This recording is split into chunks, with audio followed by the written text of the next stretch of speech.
কর্তৃক আয়োজিত আজকের এই অবস্থান কর্মসূচি আমার সম্মানিত সভাপতি, উপস্থিত বিভিন্ন স্তরের নেতৃবৃন্দ এবং জাতীয়তাবাদী দল সহ ছাত্র দল, যুব দল, শ্রমিক দল, কৃষক দল সহ সম্মানিত শিক্ষক সমিতির প্রতিনিধি সহ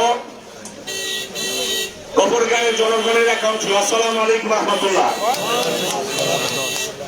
আলহামদুলিল্লাহ, আল্লাহ রাব্বুল আলামিনের দরবারে আমরা শুকরিয়া জানাই। দীর্ঘদিন পর, দীর্ঘ 18 বছর পর আমরা আমাদের দলীয় কর্মচারীর সামনে একটা সংক্ষিপ্ত আলোচনার জন্য সমাবেত হতে পেরেছি। এর জন্য আল্লাহ রাব্বুল আলামিনের দরবারে শুকরিয়া জানাই। আলহামদুলিল্লাহ, ধন্যবাদ জানাই আপনাদেরকে। আপনারা বিভিন্ন জায়গা থেকে কষ্ট করে অত্যন্ত গরমের ভিতরে আজকে এখানে উপস্থিত হয়েছেন। উপস্থিত নেতৃবৃন্দ, আপনারা জানেন দীর্ঘ 18টা বছর, সে একটা দীর্ঘ সময় আমাদের সকলের ভিতরে, বুকের ভিতরে জমায়েত আছে অনেক দুঃখের কথা, অনেক কষ্টের কথা, যন্ত্রণার কথা। আমরা এগুলা চাপা দিয়ে রেখেছি এবং ধৈর্য সহকারে আমরা আল্লাহ রাব্বুল আলামিনের কাছে প্রার্থনা করছি যে আল্লাহ রাব্বুল আলামিন আমাদেরকে ধৈর্য ধারণ করার শক্তি দান করেন। যে উদ্দেশ্যে আজকে আমরা আমাদের অবস্থান, ইতিমধ্যে আপনারা জেনেছেন, আমাদের এক নেতা বলেছে যারা বাংলাদেশে যে যুদ্ধটা হয়ে গেছে, আপনারা জানেন কিছুদিন আগে যে ছাত্র জনতার ঐক্যের, বৈষম্যবিরোধী ছাত্র জনতার ঐক্যের যে একটা যুদ্ধ, যে যুদ্ধের কারণে আজকে আমরা দ্বিতীয়বারের মতো এদের স্বাধীনতা পেয়েছি, আমরা আমাদের বাক কথা বলার অধিকার ফিরে পেয়েছি। সেই যুদ্ধে আমাদের অনেক ছাত্র জনতা, শিশু, মহিলা পর্যন্ত হতাহত হয়েছে। আমরা তাদের সকলে আত্মার মাগফিরাত কামনা করি। পাশাপাশি আমরা প্রথমে ধন্যবাদ জানাই এই অন্তর্বর্তীকালীন সরকারকে, যারা নাকি 15ই আগস্টের একটা এই দিনটাকে তারা সরকারি ছুটি ঘোষণা করেছিল, সেটা বাতিল করেছে, যেটা ছিল অবৈধ। এই সরকারকে ধন্যবাদ জানাই। পাশাপাশি আমরা অপেক্ষায় থাকব বিগত এই ভারতীয় দালাল, এই ভারতীয় দোসর স্বৈরাচার হাসিনার সরকারের, এই আওয়ামী সরকারকে তাদের কুকর্মের, প্রত্যেকটা কুকর্মের জন্য বিচারের আওতায় এনে তাদের বিচার করার জন্য আমরা বিচার হাতে তুলে নিব না, আমরা আইন হাতে তুলে নিব না। আমরা অপেক্ষায় থাকব এই সরকার, তত্ত্বাবধায়ক সরকার বিগত দিনের যত অনিয়ম হয়েছে এই সরকার তার বিচার করবে।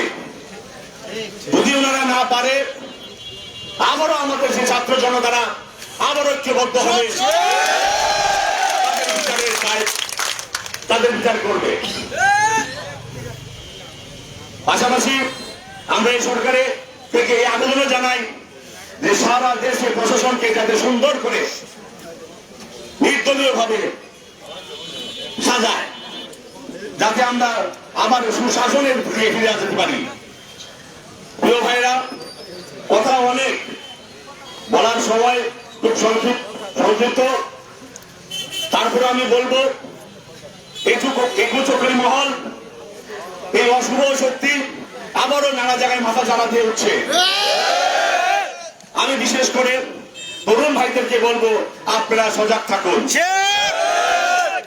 71-এ পাকিস্তানের সাথে যুদ্ধ করেছেন, সেই যুদ্ধ, সেই স্বাধীনতা ছিনিয়ে নিয়ে গিয়েছিল এই আওয়ামী লীগ ভারতের সাথে ষড়যন্ত্র করে। আবারও আমরা 2024-এর এই মাসে আমরা আবার সেই স্বাধীনতা ফিরিয়ে পেয়েছি। আমরা যুদ্ধ করেছি ভারতের বিরুদ্ধে। এই যুদ্ধ ভারতের বিরুদ্ধে যুদ্ধ। এই ভারতের কাছে এই কুচক্রী আওয়ামী সরকার সবকিছু বিলীন করে দিয়েছিল। আমাদের আগামী প্রজন্মকে বিকলাঙ্গ করে ষড়যন্ত্র করেছিল, টিকটক বানিয়ে ফেলেছিল।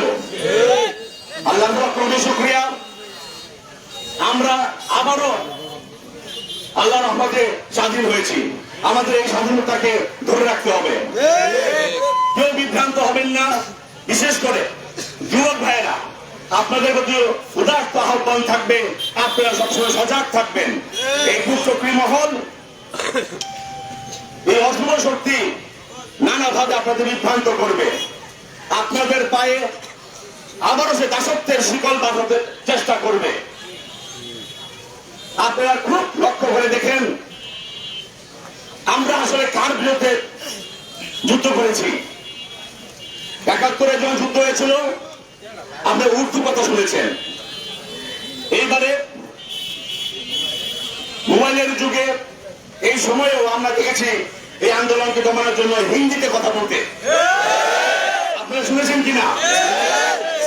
সুতরাং এই ভারতীয় দালাল চক্র আমাদের দেশকে পঙ্গু দেশ বানানোর জন্য, দুর্বল রাষ্ট্র বানানোর জন্য এখনো তারা ষড়যন্ত্র করে যাচ্ছে, করে যাবে। এই ব্যাপারে আপনারা সচেতন থাকবেন। আমরা শাস্তির দাবি করছি। ইনশাল্লাহ এই মাটিতে বিগত দিনে সবার শাস্তি হবে।